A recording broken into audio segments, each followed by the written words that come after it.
hold yourself. I want all of you get ready to stop. When I say stop, don't move. When I say get it, I want all of y'all to go. Hold it now.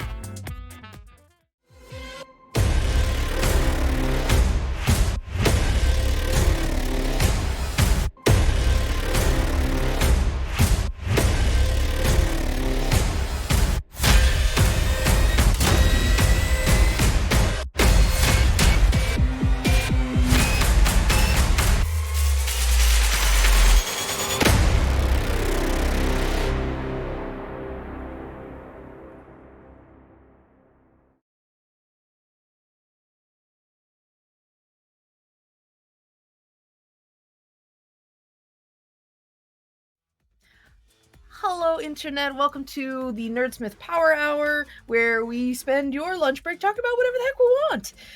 I'm Angela, this is Logan, and we have a very special guest today. Introduce yourself, very special guest. Sorry, I had Discord up front and had it switched around. It happened. I'm this very special guest. Ta-da! Yay! Oh, I should say who I am. Elaborate, please. Title was enough. I am TrooperSJP, and I'm a streamer here on the Twitch, which should be obvious. What if I were a streamer like, I don't know, in the opera? You know, like the Phantom of the Opera, but I was the streamer of the opera, where I just was in some old opera house streaming. That would be weird.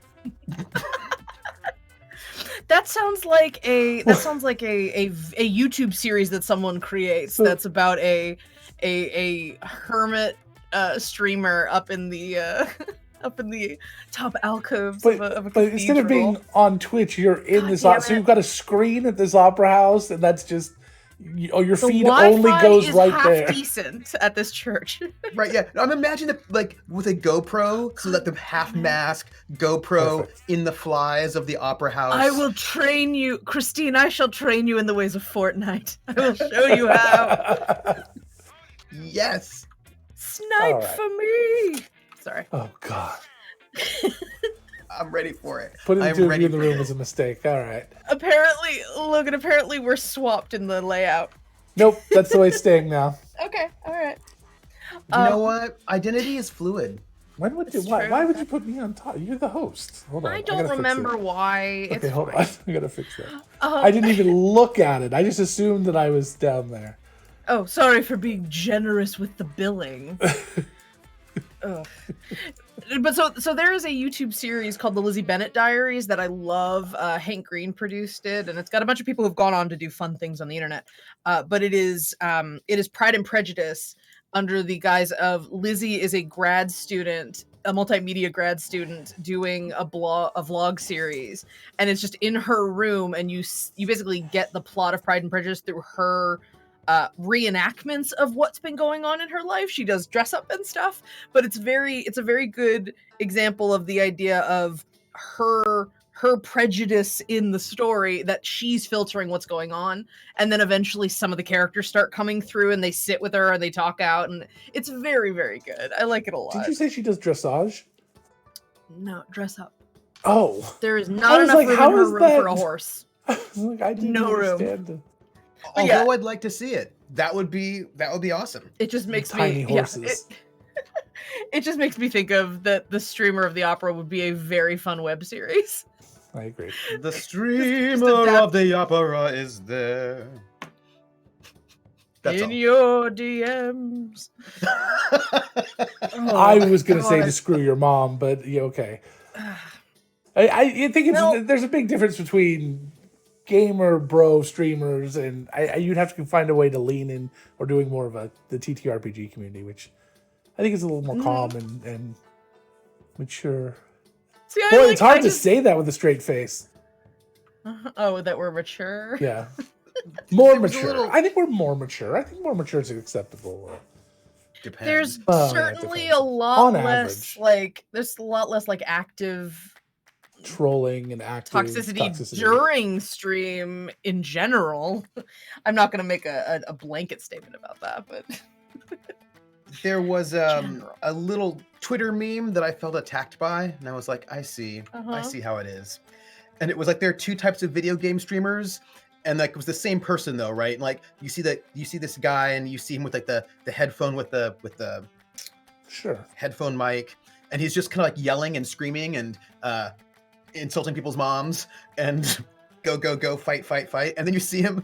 The second shot is him with like a cardigan sweater and a cup of tea, and he's just chatting. He's like, "Well, it's been an hour. I suppose I should start. We're gonna start The Sims now." And I was like, "Oh, yeah, my no, God, yes. I recognize that one." I love that. I play. We've been talking about. Yeah, go ahead. I play a game that I actually absolutely love. That's an extremely toxic game called Rust. It is a very heavy PvP game, but I play on PvE servers, and we do a lot of what they call RP, and we just build these awesome bases and do fun things and use electricity, and much like Minecraft, it's very similar, but it's more of a first person shooter. But it's a lot of fun. You gotta love the gentle corners. Yeah, it's like that's what we do. We build communities. these awesome bases. Tess and I we go on and we just farm and mine and build these awesome bases, and we build a whole little. I built a life-size chessboard, and all the different pieces, the furnaces and things, made them into chess pieces, and that's what I like doing. I play Stardew Valley. That's my chill out game. It relaxes me. Back when I was on WoW back in the day, I was on a PvE RP server, and you'd hear these things about like, in Warcraft, all people just grief you and they camp your body and they kill you and stab you. I was like, yeah, I don't know. We hang out in Goldshire Inn and chat. Like, I don't know. That's what we do. We did an RP walk through all the cities. You get on your mounts, you do a follow of 50 people, and you sit there for an hour watching somebody walk through. Guide. Yeah, you just watch people walk through the city, and it's amazing. And you shoot off fireworks or whatever. I can't remember exactly. But okay, there has to be someone selling tickets for like a lore tour in WoW. Like someone goes around with a little flag going, "We're now here. Here's in a previous version of the game, this used to be the faction that was in charge of this space, and then this war happened." That would be very neat. Like a ghost tour. And then what I love is people who take WoW and do fun things with it. Like there was a video that went around back when I was playing years and years ago. That was we didn't start the fire, but it was dude running around, and people would say and have the thought bubbles come up with the lines as they ran through this whole thing. It was amazing. I love people that take the games and just do weird shit with it. It's a lot of fun. So there was this academic article about World of Warcraft, which was really interesting. And I think it was sort of a linguistics, perhaps. So apparently, in early World of Warcraft, before it came out, like in the alpha, etc., everyone could communicate with everyone, just like with regular language. And they found that to be a problem because then the Horde and the Alliance wouldn't attack each other; they would chat. Right? They would talk to each other. Yeah. And so they're like, okay, well, we can't have a World of Warcraft if the two opposing factions just chat with each other. So they made it so that they couldn't understand each other linguistically. And that's crazy. But then they did. But what they did was they did like a little substitution cipher. That's where the Keck lol comes from. And then people figured out what it was, and then they just learned typed so that the other faction could understand them. And then they weren't fighting. So then they're like, okay, no, we just cannot have this. We cannot have them being able to communicate with each other at all. So they made it so that there's basically no way for Horde and Alliance to understand each other. And then people started fighting. In retrospective, that's heartbreaking. That's a little sad. Isn't that there was a natural inclination to not fight. At least not fight in an organized way. And they tore it down. God damn the man. There was that other really interesting. Speaking of the coronavirus, there was that other really interesting. Yeah. It was an epidemiologist, right? Because there was that terrible plague that happened. Where there was some sort of boss monster in probably Darkshire or something who had some sort of plague, but it would kill people. But the thing is that it was like this sort of like in the middle of nowhere, so it was fine. But somebody kited that monster all the way from Darkshire to like the main city hub, and it Wow. just started killing everyone Decimated. because So they used it as a sort of model or a microcosm of what an actual contagious plague might do in a population, like just sociologically, like how people were behaving, how it spread, in what populations it spread, what behaviors caused the spread. It was really interesting. Wow, that's neat. It was just I want to read through that. I I did can see that. safely study a plague. That's amazing. and I think they had to. That's right. T Girl says the blood plague debuff, and I think they had to actually just reset the server, right? Because every time they thought it could get under control, new people logged in and then they got it, and basically That's they just amazing. couldn't contain this. I absolutely am in love with that. That's There's amazing. here. I'm going to post a Wikipedia article in chat if anyone wants to read about it. It's the corrupted blood incident, There you and go. there's an entire thing about it.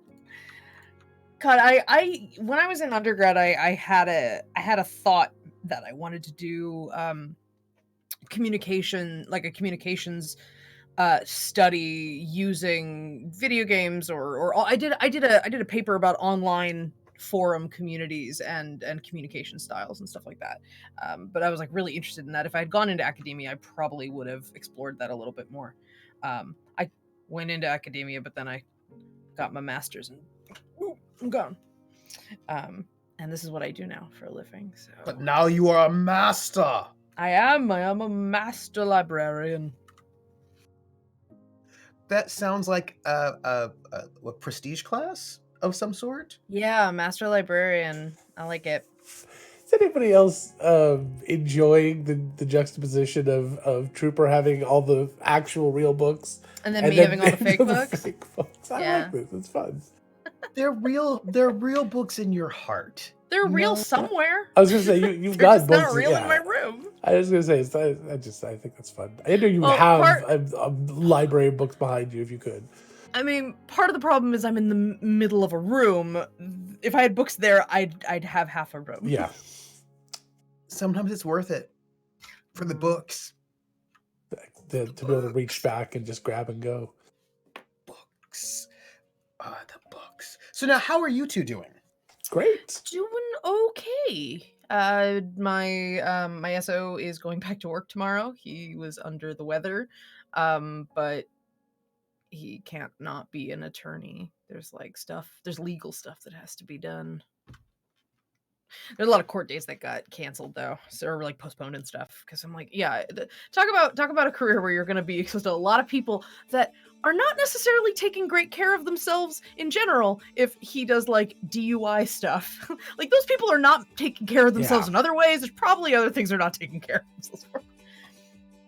Ouch. I'm doing all right. Our family got we're in a very good position compared to a lot of our friends and things with everything going on. I had kind of stepped away from working to homeschool my son, and so my son and I are already home, and Tessa works for UC Davis, which is now basically shut down, so she's working from home.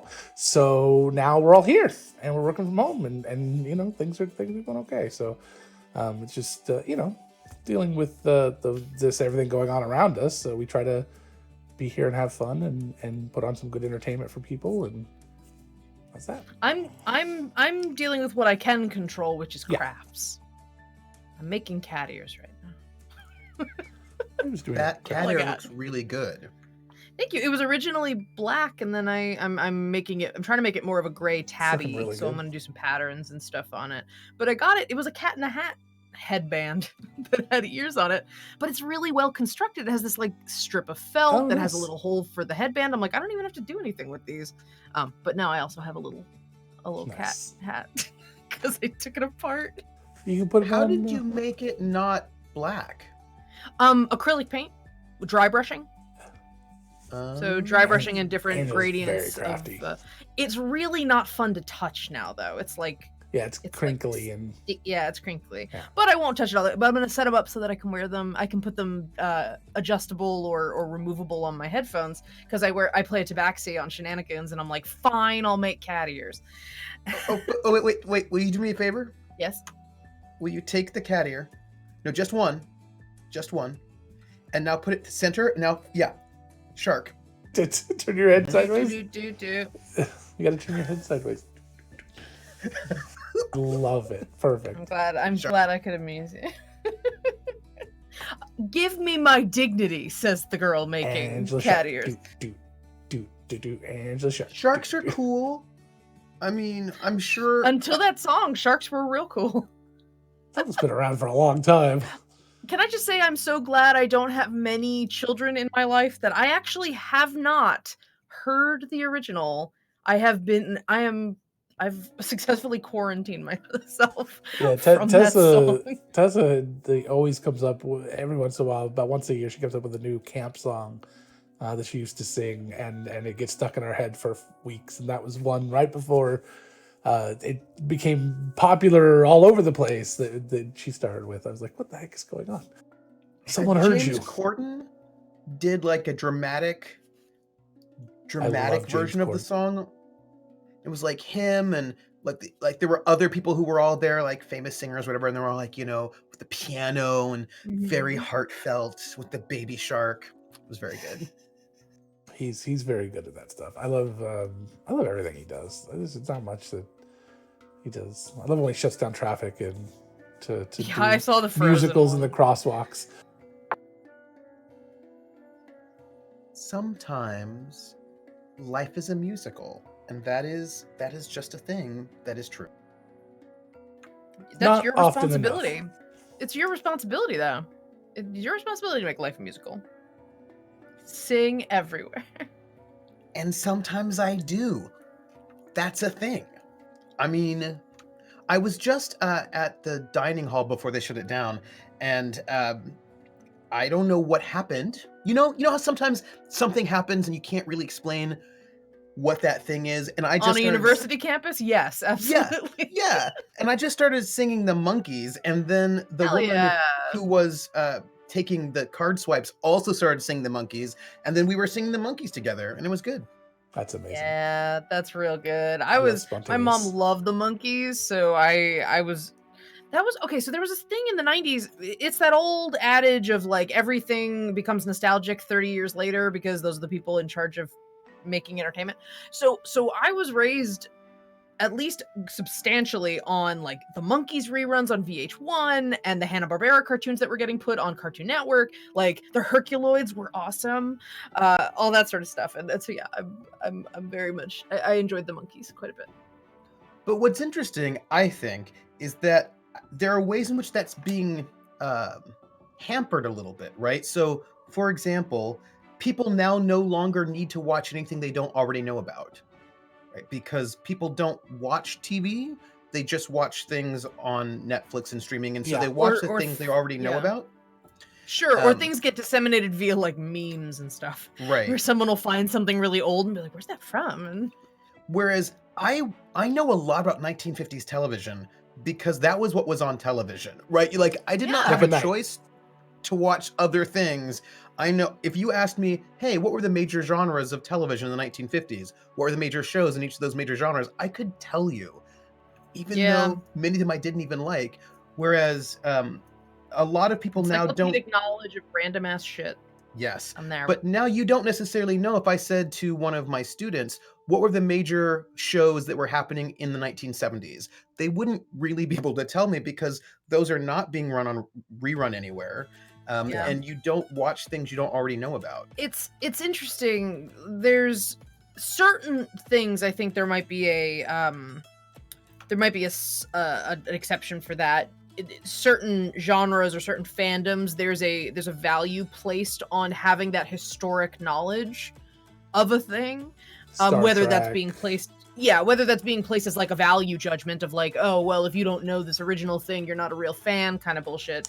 But there are some things. I think like one decent example would be like musical theater. A lot of people are like, there are lots of people that are like, I only know things in the last 5 years, but there's plenty of people that are like, no, you learn your history, go look at some of the old shows and listen to them and that kind of thing. But no, I see what you mean though about maybe there being less access or less natural, ubiquitous dissemination of that kind of stuff. Yeah, the discoverability is a lot lower because there's just less passive experience of media. Just because TV's not like a thing for younger generations at this point. And it's not even a thing for me. I just watch streaming shows. I don't even know. We watched the Dick Van Dyke Show when it was on Netflix. We're like, fuck yeah.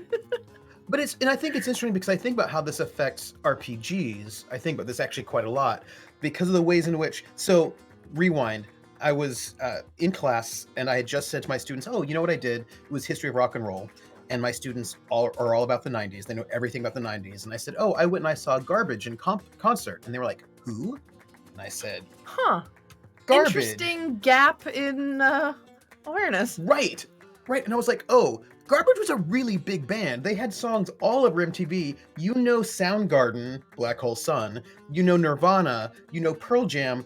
But you don't know Garbage." And look, I would not have been surprised if they didn't know Belly or if they didn't know, 10,000 Maniacs or a bunch of things. I wouldn't have been surprised. But like, Garbage was pretty big, and I was thinking, how does this happen? And I was sitting at a cafe a little bit later, and like it was like the 80s, 90s, and now radio station, which was playing Black Hole Sun over and over again, but never any Garbage. And I thought, okay, so well, they were playing Garbage. Well, oh, sorry. I don't hate that song. It just was maybe a little too early for what I started listening to alternative rock. But I was thinking about the ways in which we often know the past by what gets bumped and other things don't. And this makes me think, for example, about gaming, in that there is this idea of what old school gaming was like. And when people describe old school gaming, it never sounds like anything that I experienced. And I was like, because there's a mythology that gets passed down of what that sort of general. So what is your experience? What do they like? Is it stuff you can talk about or you're comfortable with talking about? Sure. I was typing and, push to talk, all that. I was just looking up who Garbage was, so we're good. Oh, Garbage is great. I recognize the songs. I just didn't know the band. Yeah. There's some songs I'm like, oh, okay, I know who that is now. I'm horrible with the band name, but you guys are sitting here like, oh yeah, no, dude, totally should know who Garbage is. I'm like, oh god. Well, because you say like Shirley Manson, and people are just gonna think Marilyn Manson and not Garbage. Sorry, so go ahead. So your past experiences with your, you've been playing longer than almost anyone I know. Oh yeah, I started in '83. Yeah, is when I started playing, but I was introduced to when you were 4 RPGs through my babysitter, and so I was watching her and her friends play before I got to play. Right, so I probably started watching them play probably around 1980 or so. And then I actually started in '83. And one thing, right, is there were games other than Dungeons and Dragons. Like that's the first thing I want to say. There were other games, and sure, D&D then as now is the biggest. It's got the share. It's got the lion's share of attention. What's the biggest noun on the block? What's the noun we use? The biggest kid. Kid on the block? No, I don't think that's what it is. Biggest kid in the hall? I don't. No, I don't. Kids in the Hall, great show.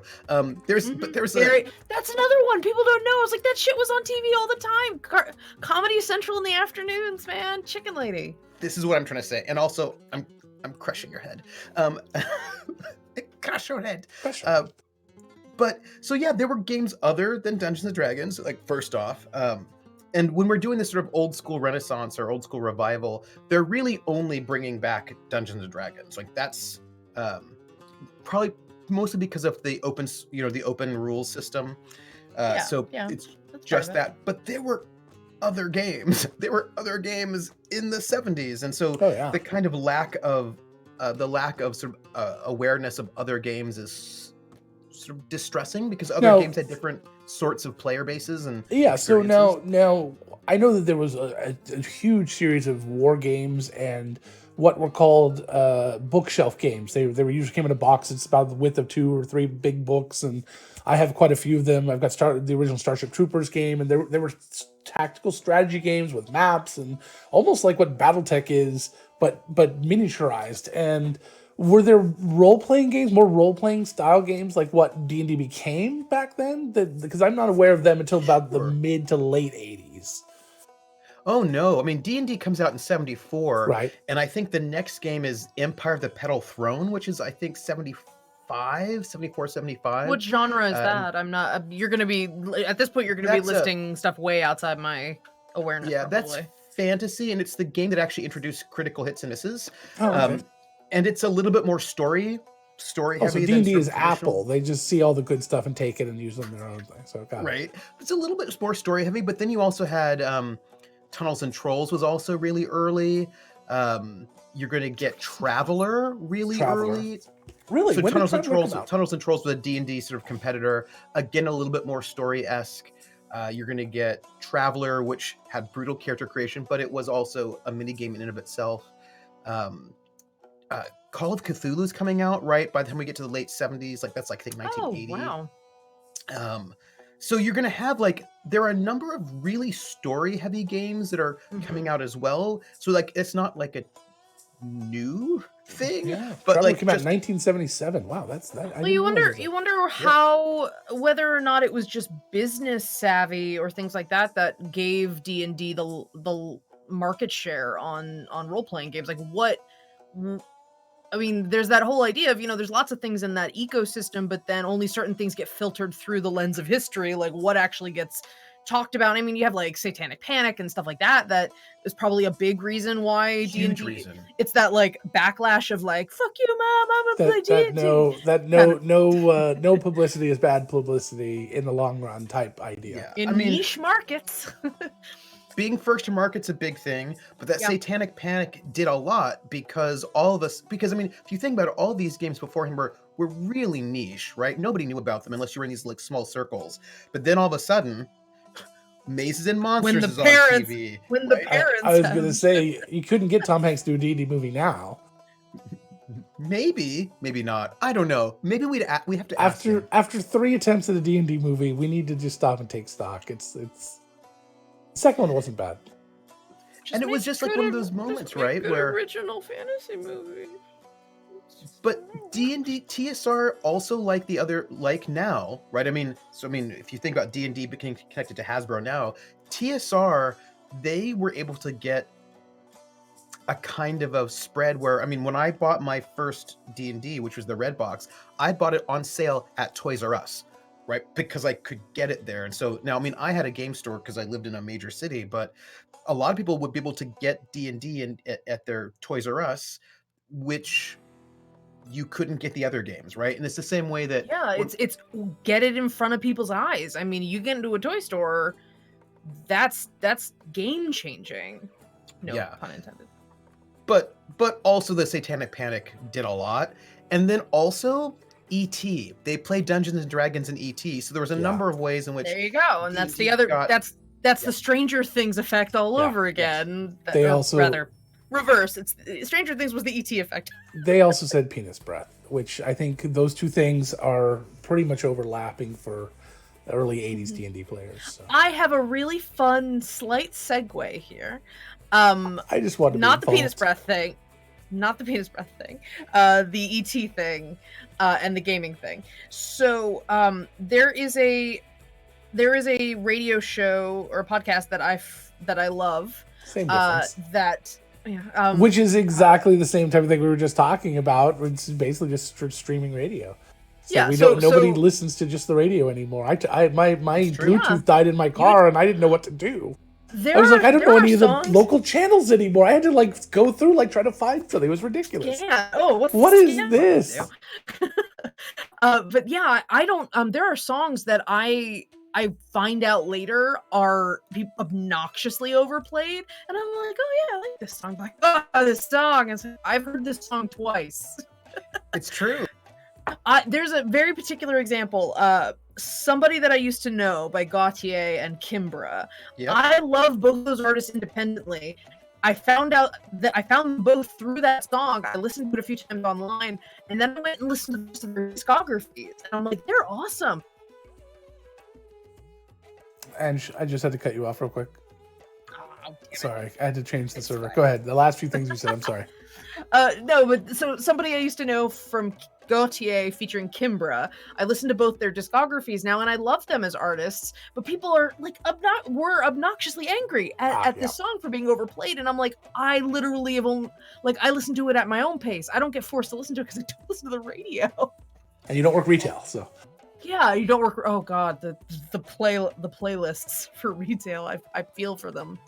There's a wonderful cover of that song by Azora Hands, and it's in sign language. So the song is going, and Azora and I cannot remember what the other person's name is. They do it in sign language, right? So it's like covered in sign language, and it's amazing. If I can find it, I'll post it in the Discord. That's very cool. Anyway, so there's a podcast that I listen to called The Film Reroll, and they play GURPS. This is my really good transition. They play GURPS, and they play GURPS of movies. They pick like famous movies or like big budget blockbusters and things like that. And they will basically, the goal is we assign the characters to different players. They're all actors or they're theater people. And they're like, let's play this game legitimately and see if we can see if the dice rolls make it go off the rails from what the actual movie was. And there are just beautiful episodes, multi-episode arcs where they'll do movies. And they did E.T. E.T. was so cool because they did it in 2 parts. They had them play the kids, and one of the players was E.T., and he had a bunch of backstory for his character that he and the DM came up with, or the GM came up with. And so he had powers that he could unlock. He had like this whole concept of where he came from.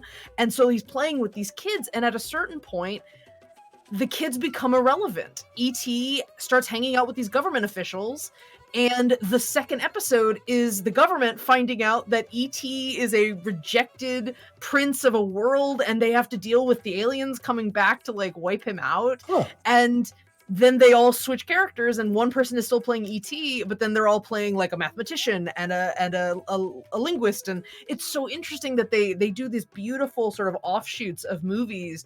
The best ones I remember are Frozen and The Wizard of Oz. Wizard of Oz turned into an epic fantasy that had a war going on, and Dorothy got to ride a dragon. It was awesome.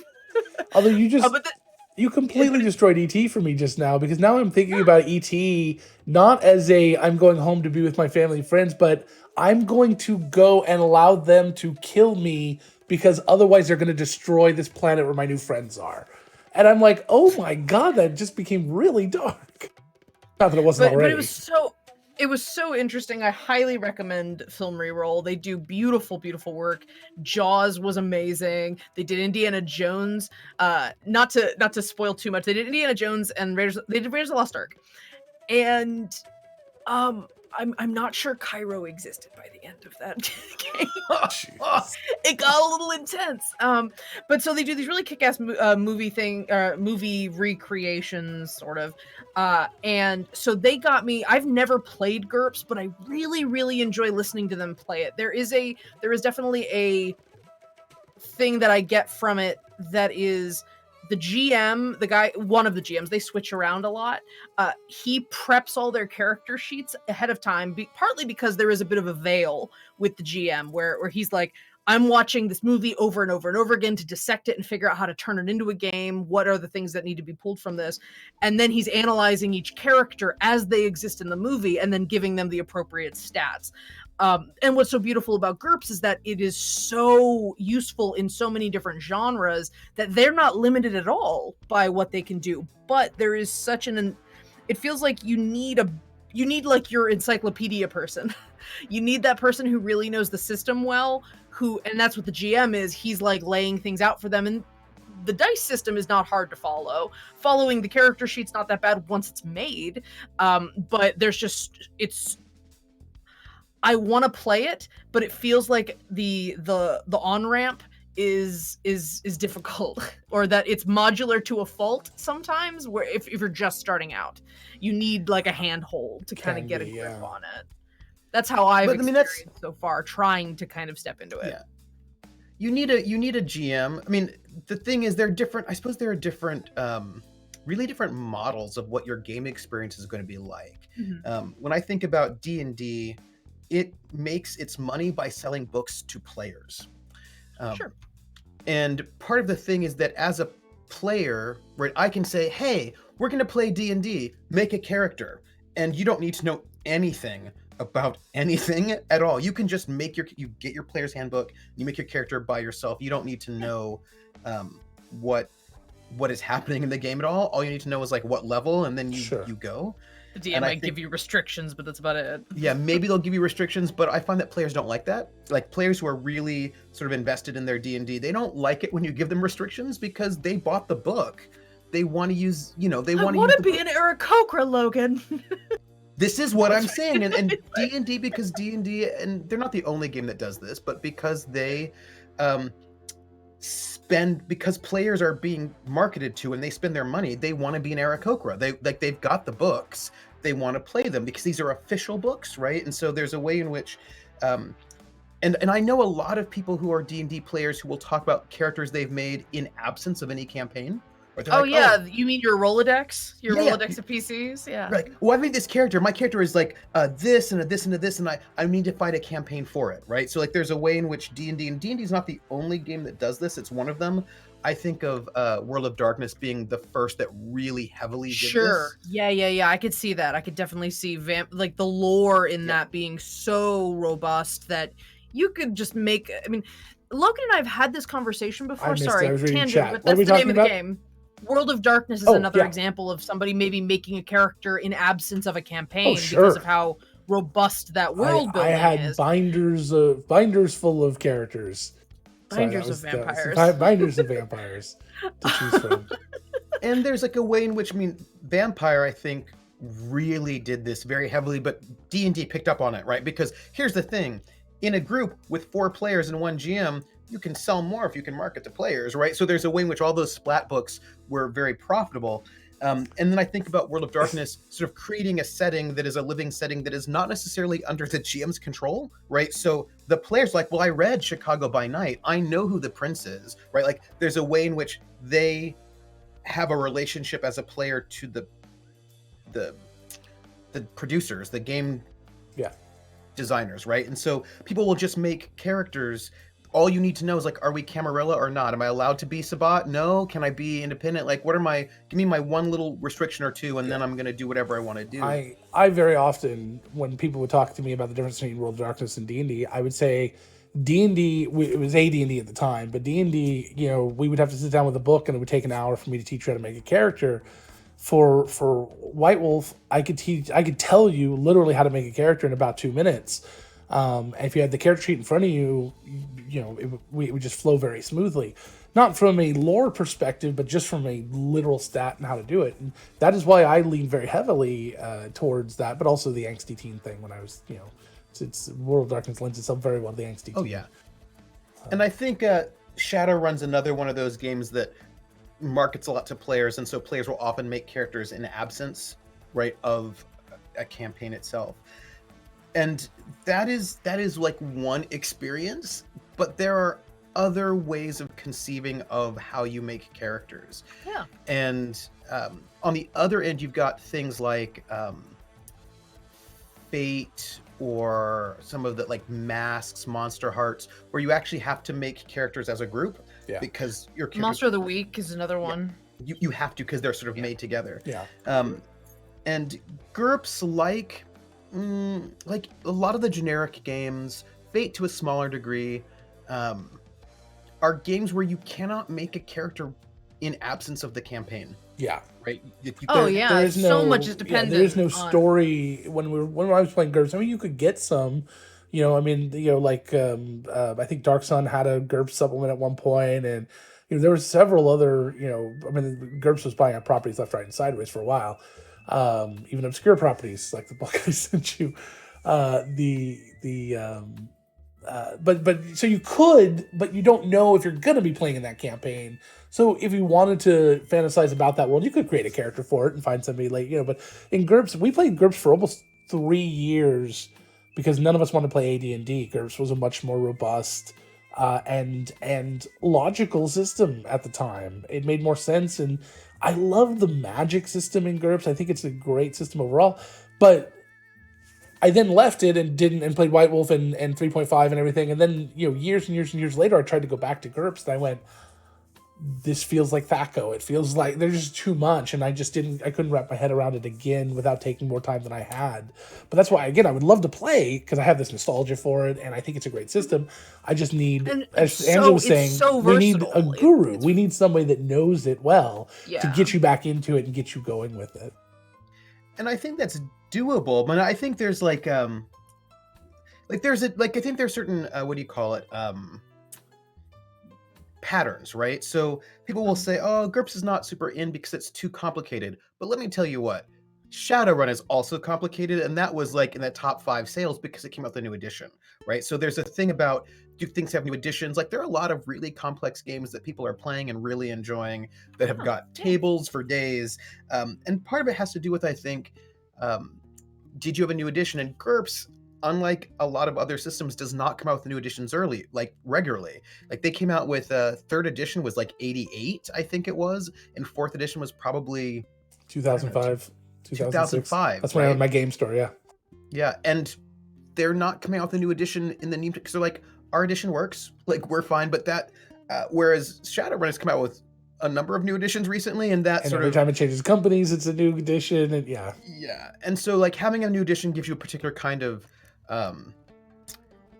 buzz that people get excited about, but that is also just sort of how life works. People can get excited about it. I mean, there are exceptions to that may be going on right now, but we won't talk about that.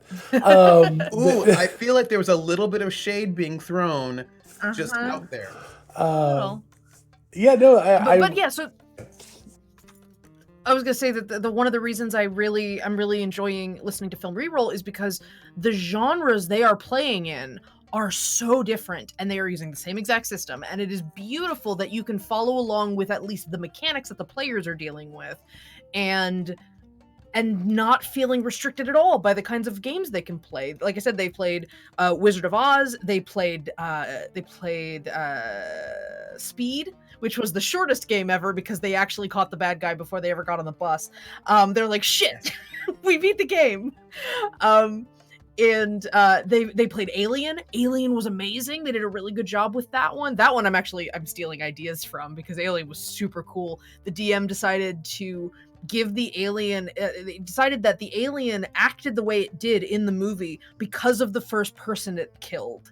That it killed head of security. So I'm going to be a sort of predator hunter thing, but depending on the personnel that it killed, it had a different MO for how it dealt with things. So it killed a communications person, and it took over the computer systems, and they were seeing hallucinations of stuff. They thought they were blowing up the ship, and it stopped at a certain time, and they realized we can't stop this thing. It wanted something else. And that's so amazing. He had a whole list of what it would do depending on who it killed. It was super cool.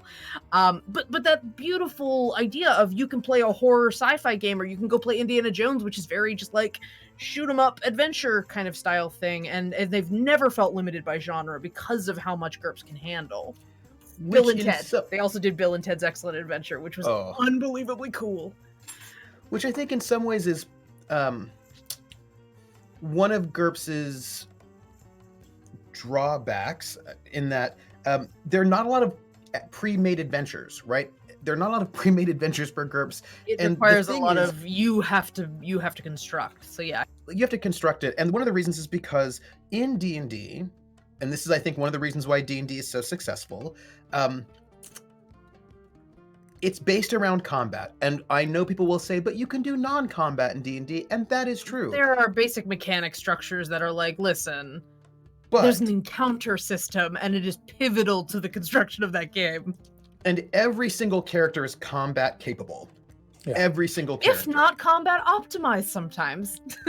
Yes. And Yeah. so if you say, I'm like, I say to you, oh, hey, make a party of 4 people. I know that they're combat capable, and I know what level of encounters I can throw at them. And I Yeah. also, even if I don't tell you anything about the campaign at all, if I say we're going to play some D&D level 1, you know that what you're going to be doing mostly are killing things, getting loot. Like, you know what the campaign is, what you're all doing more or less, even if I don't say anything. Yeah, and you can't guarantee that any other skill set will be represented. You can't guarantee you're going to have people that are interested in puzzles or magic. You can't guarantee, other than combat, you can't guarantee anything like that without knowing. So yeah, it's absolutely focused around combat. But in GURPS, I could make a character easily with 0 combat skills. I could make an accountant who's a really good smart brain person, but with no combat skills. And so it's really hard to make a pre-made adventure unless you give them pre-made characters, right? Because there's no assumption of what people will be doing. You could make a nighttime soap kind of game where everybody has got very large hair, big shoulder pads, and Oh yeah, one of the film reroll episodes was Weekend at Bernie's. ooh. The guys who played never watched the movie. Oh. They only knew the concept that Bernie's dead. That's all they knew. They didn't know anything about what happened in that movie. And it's hard to make an adventure, pre-made adventures, when you cannot assume what people are doing. And I think that when I think about some of the big innovations, right, that happened, there are all sorts of innovations in the history, but one of the things I think about, like, there was like one time when D&D was not, like, D&D has always been number one. Always, always, always, except for that one time when Paizo took over with Pathfinder, and which was their version of D&D, and they were number one until 5e came out. And I think that one of the things that really helped them was their adventure path setup, right? Where all of a sudden you can take your characters from 0 to 20 with this adventure path they've given you, and everything is set out for you as a DM, and people get really excited to sort of do this, and you don't have to make it yourself. Like, you can just it lowers the cost of entry for someone wanting to run a game, and that's pivotal for a new group of gamers, that someone doesn't necessarily know how to do all the world building and the encounter playing, and they can feel like, I can provide a quality experience without having to do all this legwork that I've never done before. It's those training wheels to some extent. And if you look at D&D stream, it's fine.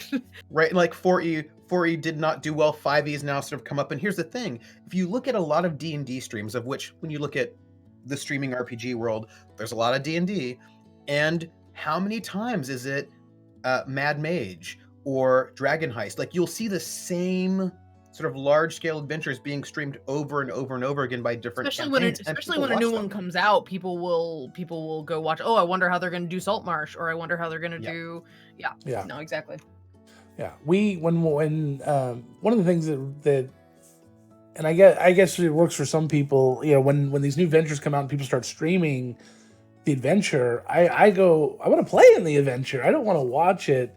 So when we did our big Descent into Avernus event, we made sure that none of the content was used. Like, we used the NPCs and things, but we didn't use the story. We didn't use any of the plot, because we wanted to make sure that we just little one shots. Yeah, we just had. I played wacky racers with my characters. Yeah, we had a lot of goofy things. We literally had an entire campaign that was just in a grocery store.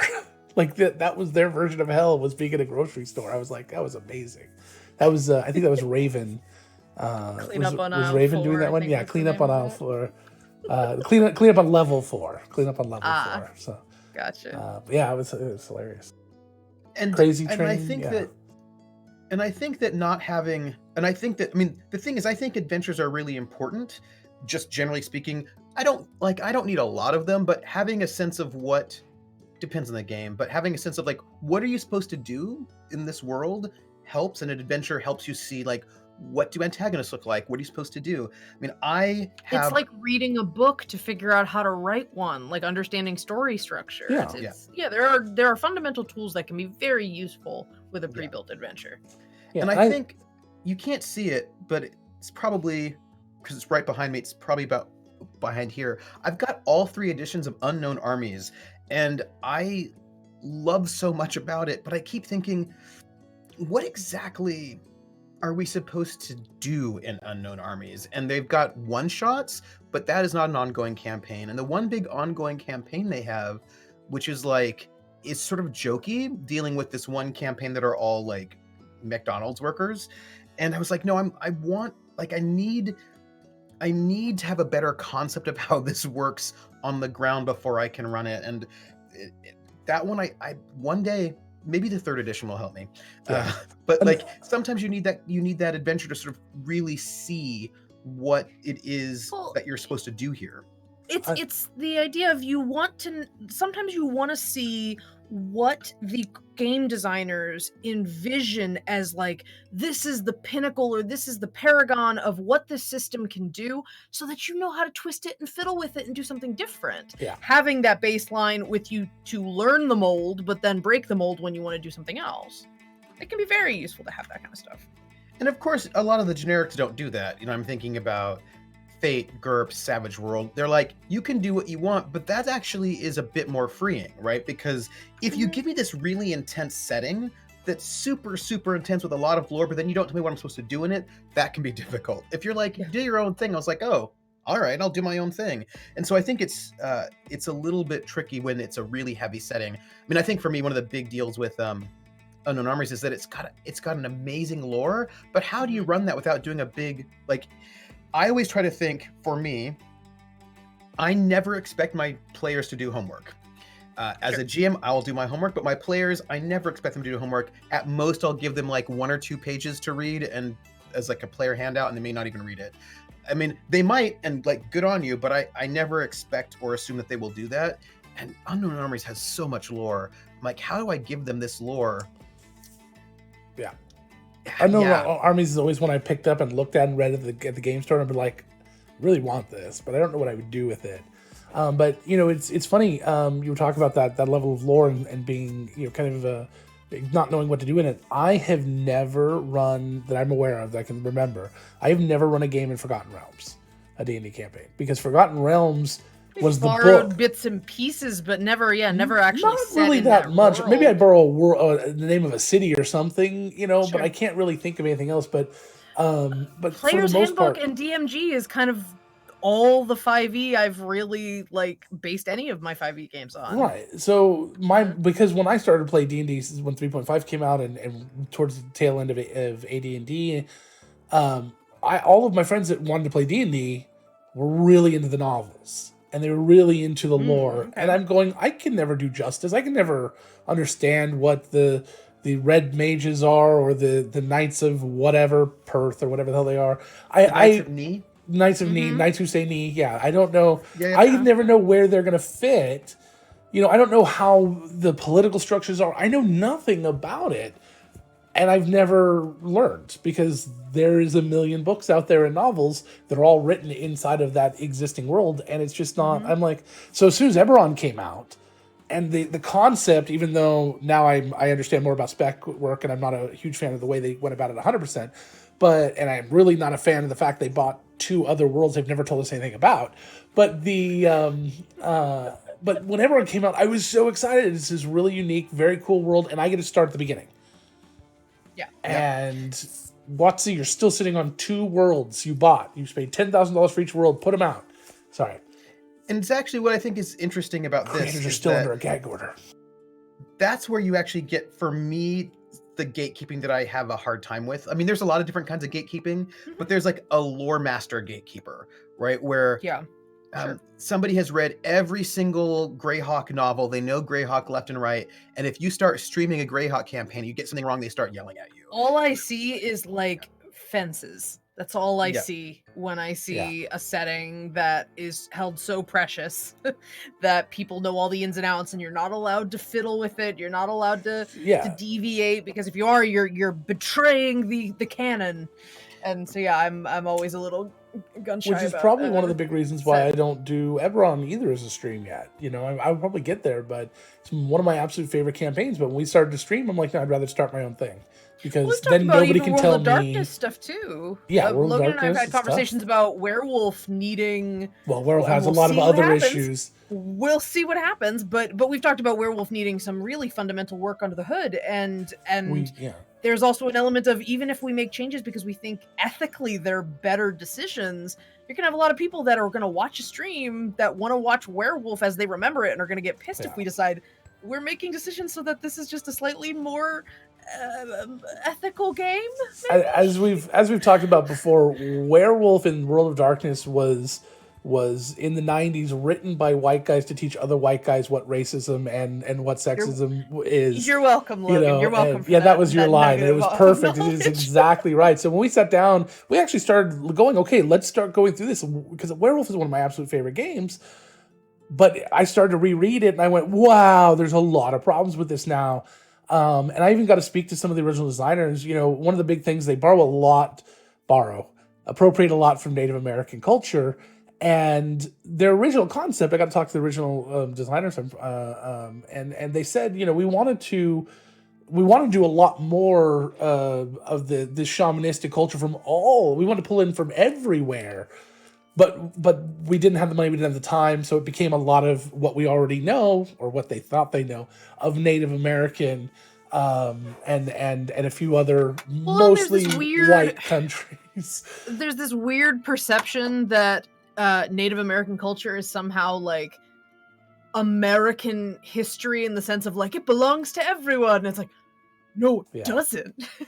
Just because you're like some dude from the Midwest and there might be a reservation near where you live, that does not make it part of your history that you can just that you can just grab from and hodgepodge. And that's a lesson a lot of people are starting to take to heart a little more, which I'm glad. But there's a little growing pains there for people. Oh, I was going to say, but this goes back to the thing I was saying earlier about the old school being a lot more diverse than people think it is.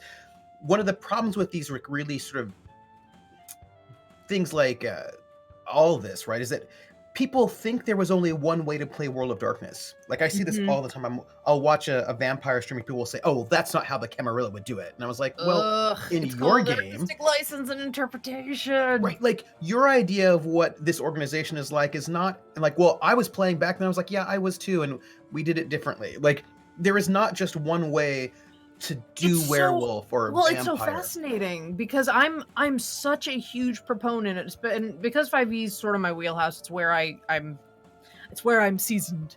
I am such a fan of people doing their own shit. Like, there is no rule. Make your, like, because I love people writing like headcanons, whatever you'd call it.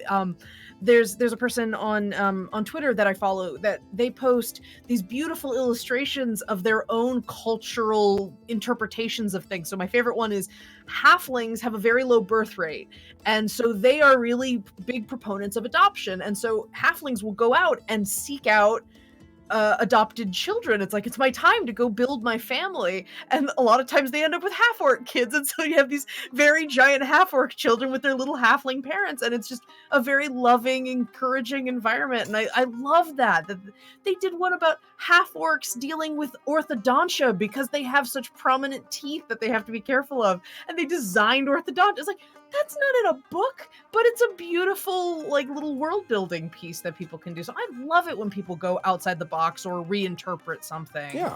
It's your game. So have fun. I've got, I think, right over here, and it was, let me think. See, GURPS probably bold. Yeah, so I think it's that one. Book? Yeah, that's the GURPS for Dummies over there.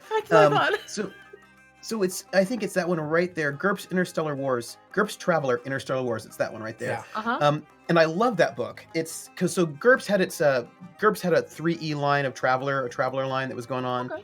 And when they came out with 4th edition, they came out with this book, and there's only one book in the series, and it is so Traveler set in the 3rd Imperium, right? And there's like Traveler came out in the 70s, so there's like 40 something years worth of lore for Traveler at this point in time, and that's very daunting if you've not been hanging out doing Traveler for 40 something years. And Interstellar Wars is set well before the Third Imperium.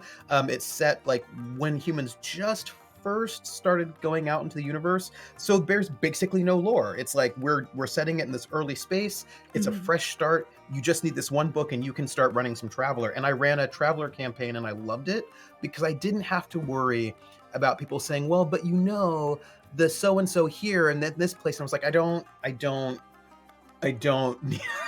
need to deal with any of that. And there was a freedom of having a good core setting book that gives you everything you need, but you're not sort of bogged down by decades worth of lore. And I do enjoy books that like, and I know that is not maybe profitable for companies to give you a nice one self-contained setting book and then kind of leave you at it, but that is my joy. Like I love not having to sort of deal then with some rando on the internet saying like, I'm sorry, I don't think you understand, but this actually is how, you have to know that orcs really work this way. I was like, you know what? They don't work this way here. Yeah, right? Yeah. Thank you for telling me how your game works. Yeah, exactly. Enjoy your game. Orcs always have to be Tolkien-esque orcs. It's just hold on. Level of issues.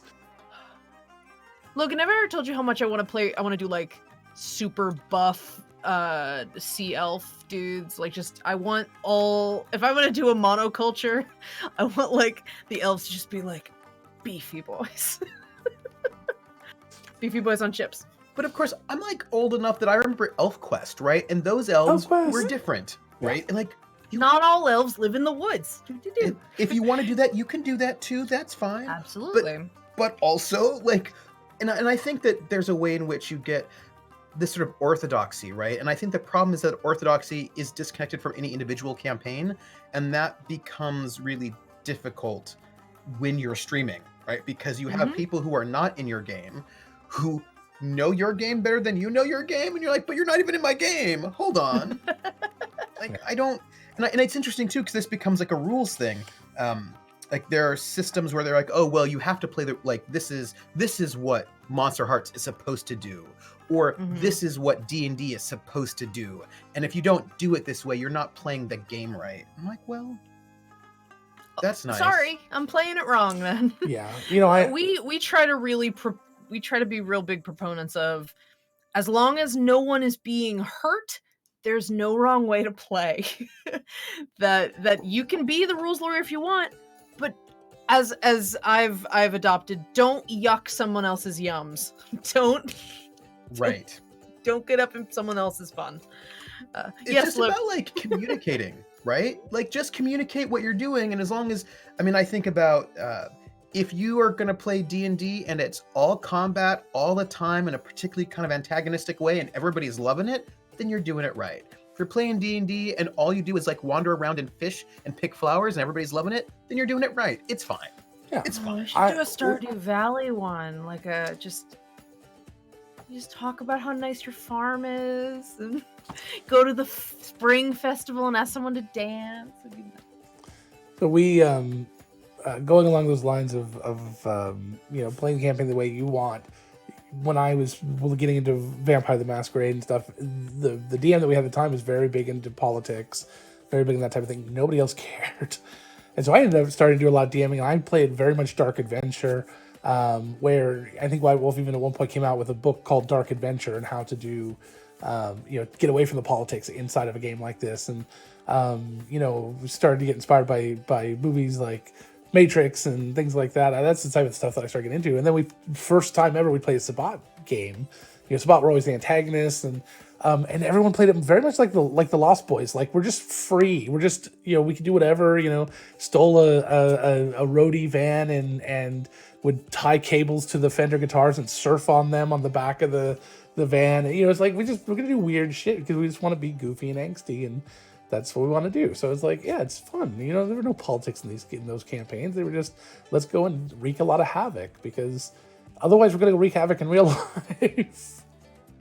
One thing I think might be good about the streaming era, and we will see, we will see how it goes. I mean, I'm going to say this, and what I'm going to say is like awfully sort of Pollyanna and hopeful, although I see evidence that what I'm saying is probably not true, but, work with me anyway, is that one of the things I think has been a marker of RPGs, people are like, oh, there's the RPG community. It's like, well, actually, for the longest time, there wasn't really like a community.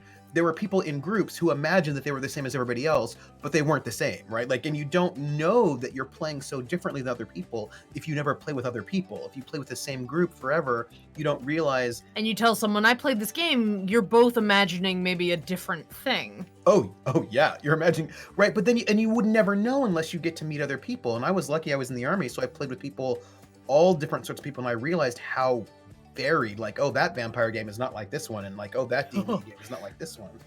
And I think maybe one positive about the streaming era is that we can now see different games and see how differently people play. When I first saw Critical Role, I was like, whatever, not interested.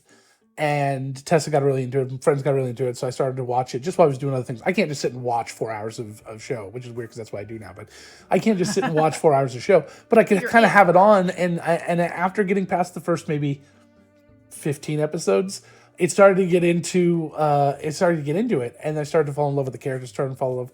Mostly I fell in love with Matt Mercer's DM style, and I went, wow, I DM a lot like that, but he is on another level, and I want to be more like that. And I started to learn things and watch him and listen and go back and watch the highlights, and then started to pull in moments like, well, if you haven't seen season 1, sorry, but like at the ending in season 1, Sam was always the player that I was not a fan of the entire time, because I judged a book by its cover, and his smile always looks a little fake to me. He looks like he's kind of like... Also, he does racist things sometimes. So, yeah. And sexist things sometimes. Yeah, he does.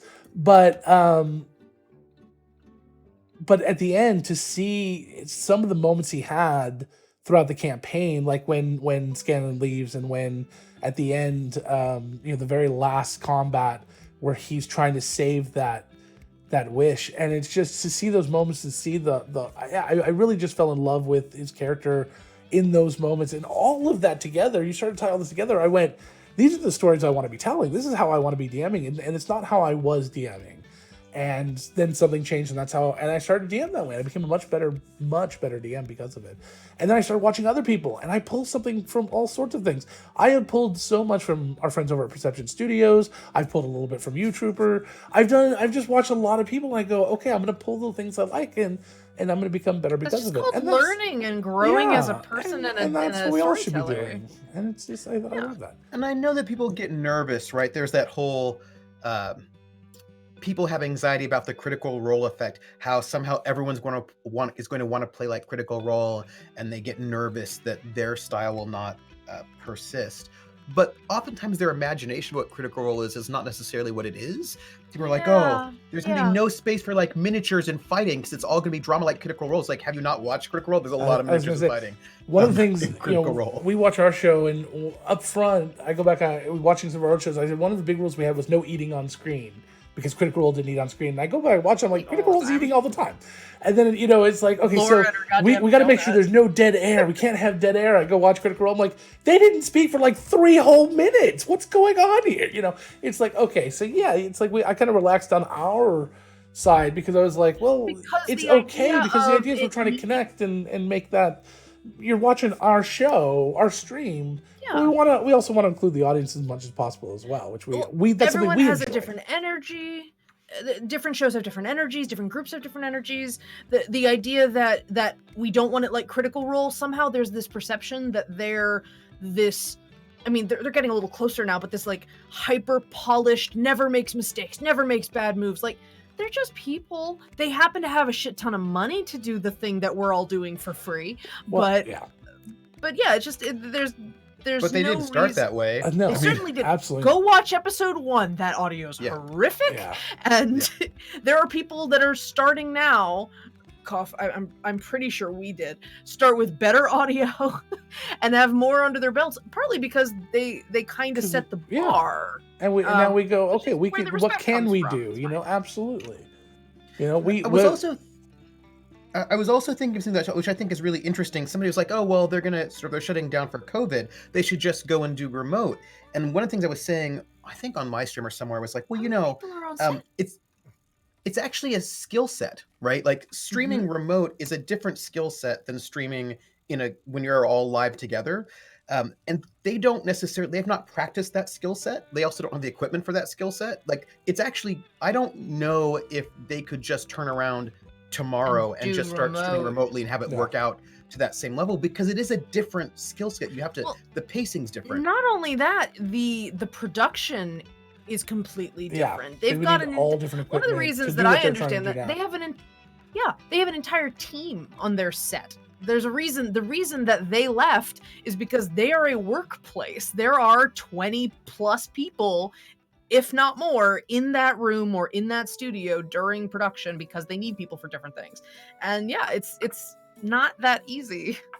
It's like, oh yeah, why don't they just do oh, they stopped filming that movie. Why don't they just film that movie remotely? Yeah. And the thing that is, would actually be pretty funny if halfway through it's like George Clooney on a webcam quality thing in the middle of the scene. They just green screened him in. That would be awesome. And look, I actually have a lot of I know that there are people for whom all live in the same studio is like the goal, like that is the alpha and the omega. But actually, I have a lot of love for remote shows as well. I mean, you can do remote shows badly, but you can also do around the kitchen table badly as well. There's something valuable and something interesting about each one of those experiences, and I like them both. Yeah. And I feel like there's perhaps not enough appreciation of what a really good webcammed remote show does well, and because there are things they do really well in a remote show that might be more difficult to do in a studio show, and vice versa. Like Angela, I don't think that our hamster passing trope would be as funny and as engaging if we were all in the same thing. Correct. Having one hamster that we happen to pass around the table is not as funny as you guys passing digitally. We all have a hamster. Yeah, and passing digitally. Yeah, so Stefan, I mentioned that we all had a hamster, but the rule Logan decided, because he's a maniac, is our baby giant space hamster has to always be held by someone. We're all taking care of him. So if he's ever off screen for too long, he disappears and we have to go find him. So when we're passing him around, like if someone's like, I need both my hands, okay, can you take Peanut, and we take him off camera and the other one brings him up, and then we have a thing that people can spend their viewing points on passing the Peanut. They can make us have to pass him around. But it's like, so like in the middle of combat, people were paying to make them pass Peanut around to keep him. I think to keep him out of danger was the point, because it would come to someone's turn, they're like, oh no, we don't want Peanut to be in danger, so. And then I magically found out you could turn him into a puppet. Yeah, which is very fun. Do you know how much I need to make a Shenanigans Shenanatune that is basically I'm all right. I want to. We need to do one also that's the hamster song. The hamster now. Shenanigoon. We are way over time, and I want to be respectful of Trooper's time here. We told him it would be an hour, and we are an hour at 15. So, Trooper, I do want to thank you. But it is the power hour. So I feel like the it's power more hour than an hour. We always push. Yeah, we always push. We do. Well, do you want me we have to a guest? do We'll forget. We'll hit an hour and a half. And be like, oh crap. Okay, sorry. Oh, right. Do you want to do the cash corner? Oh yeah, let me get the. Oh, I don't have a cash corner thingy here. I don't think. That's okay. I Here. Peanut do. will be Okay. our Nope, I cash got it. corner. I got it. There. Oh, we got the got penguin. The penguin's going. Okay. There we go. All right. So we're gonna wrap up a little bit. First, though, we're gonna do our cash corner and talk a little bit about us. So as members of Nerdsmith, you can support this show if you like what you've been watching on Patreon. Patreon.com/Nerdsmith. You're supporting any of our shows that we make in-house or have some self-produced creators. You're helping them. We are sponsored by Die Hard Dice, who make really, really kick-ass metal and polymer dice sets. I got really pretty. They come in these. Sometimes some of them come in really pretty tins. Metal ones. All the metal ones do. yeah, if you would like to get Die Hard Dice and you haven't had them yet, or you haven't used our special code, you can get 15% off your Die Hard Dice purchase with the code DRPG, because we still don't have a Power Hour one, but DRPG. Do that. They're dealing with a lot right now with suppliers and things, so yes, and I will get to the last thing I will say will have to do with that. We are also sponsored by World Anvil. Really, really amazing world building and campaign management website. Amazing community, very responsive. Demetrius is coming out with the head creator, coder, man of many talents, constantly coming up with new features. They're really, really cool. Help you share your world with your readers or share with each other. You can try it out for free at worldanvil.com. And if you want to get some cool customization features or some new features that are coming out, like family trees, and they just came out with bloodlines, which is very cool. You can become a guild member for very small amounts of money per month. You can join them and be a cool guild member on World Anvil. So I think they just broke 500,000 users. Oh my god, I'm so happy for them. They are really, really going crazy. Heck yeah. And one final thing, we know that you guys can choose to use your lunch breaks however you want, and we're very, very, very proud that you decided to hang out with us. We, as part of the Nerdsmith community, we are a bunch of small creators trying to do what we love for very little to no compensation. A lot of us have day jobs, but because of what's been going on lately with health concerns and shutdowns, a lot of our creators have lost hours or have just completely lost their jobs for the time being and are pushing through. But one of the things that we wanted to do as directors, we wanted to create an opportunity to help support them a little bit. So on Friday, March 27th, a bunch of the directors are going to be singing for our supper. We're going to be doing Twitch sings on here on the channel, raising funds for an emergency fund that we're going to be using to help support some of our creators that might be in slightly more dire straits than others, just to help get them through some of these slightly rougher times right now for them, employment-wise. I'll also be putting out a special announcement of some emergency commissions that I'll be doing, and I'll be sharing half those proceeds with our emergency fund as well, just to try to help share the load and support the people that we care so much about, because they make really cool stuff, and we want to show them as much love as we can. So please follow us on Twitter at We Are Nerdsmith. We'll put more information out about the Twitch Sings event. We might do more of them if it works out okay. Donations that get made will go towards that emergency fund. And we also might be setting up some sort of set list system where you can request songs with your donations. Nice. We're going to figure it out. That's what this week is for, is figuring out what the event's going to be. But please join us. So that's all I got. So I also want to say that if you'd like to come on to our Discord, we have a nice community that is very accepting and loving, very supportive. We have quarantined all of our COVID-19 discussions, so it is in a separate area. If you want to try to have a community to avoid that, it's a good place. Or if you want a place to kind of be supported with that, we have a place for that as well. So you can come on over to our Discord, which is in the chat link, and you can see us there. A great place to follow all of our information. Thank you to Trooper. It looks like you have something to say, so I'm going to let you go ahead. Trooper, you're awesome. And say your thing. I have a question. Oh, all right. Yes. Can I have like 30 seconds? You can have, absolutely. You can have as much time as you want, Trooper. Please. You have the floor. So Atomica just gave some bits. Uh-huh. Thank you, Atomica. And there's a thing that I do on my channel when people give me bits. And yeah, he's pushing for me to do the thing that I do when people give me bits. Please do the thing, Trooper. It's totally fine. All right. So we'll allow it. People give me bits, and we're talking about giving money, right? So that seems important.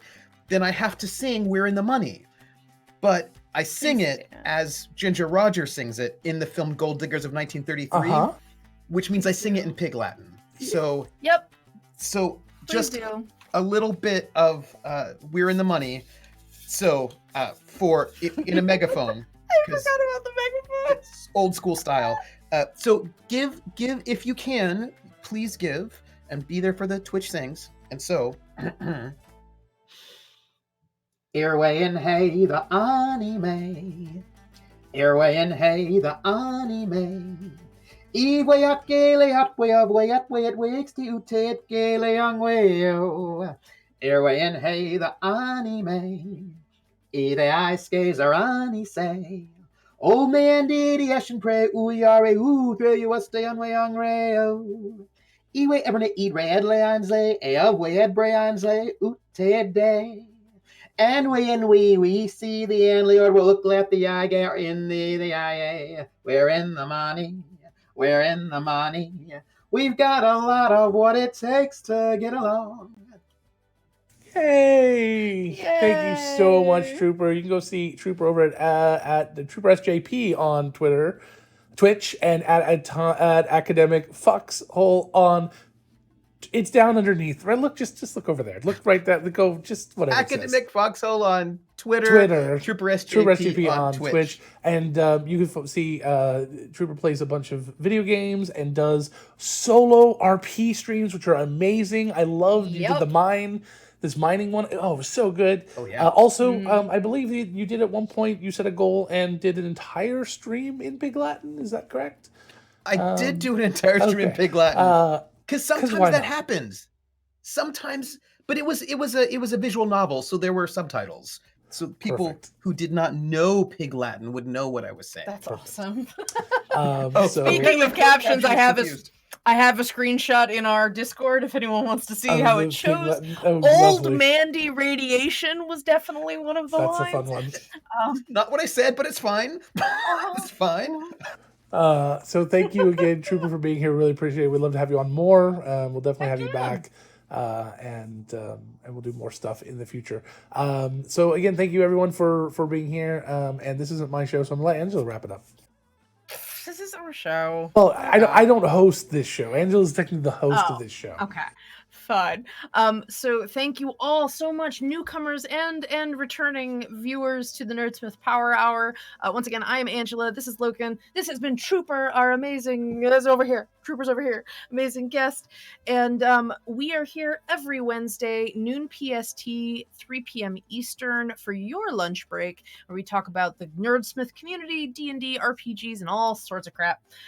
Please join us next week. We hope that you have a wonderful rest of your day and a wonderful rest of your week, and please do us a favor and be good to each other.